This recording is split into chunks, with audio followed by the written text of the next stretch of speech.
T-minus 10, 9, 8. We have a go for main engine start. Ignition sequence start. All engine running.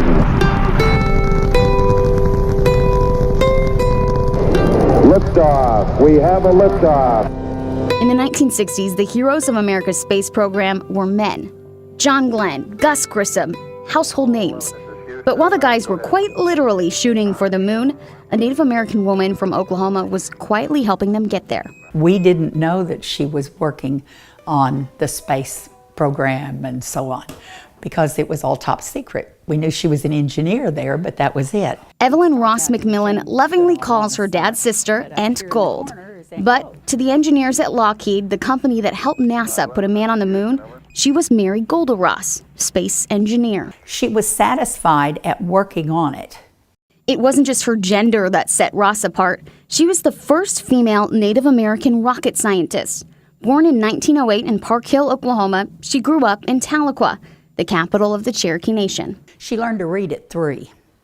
Her dad was trying to teach her older sister how to read because she'd started school, and Aunt Gold was 3 years old and she'd stand there. Evelyn says her Aunt Gold was brilliant. She started working for Lockheed at the start of World War II. And she started out during World War II. She worked on the P-38s.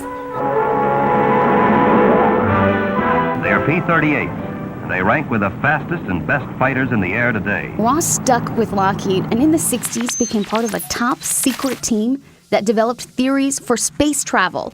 Details that Ross still wasn't sure she could reveal in her 90s. And she would be talking about it, and then she'd say, I don't know if I'm supposed to be talking about this yet.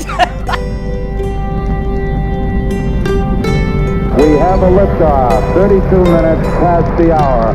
Liftoff on Apollo 11. Throughout her life, her aunt would be featured in national newspapers, written up in science camp pamphlets that Evelyn received in the mail. It starts out here with Jane Goodall on the summer, but up here in the corner is Aunt Gold. And I called her that evening and said, do you know that your picture is... Oh, really? And I said, yeah, it's...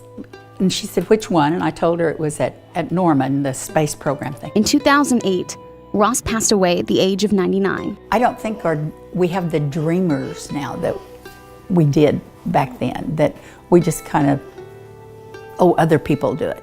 Roger, Apollo 11, go ahead.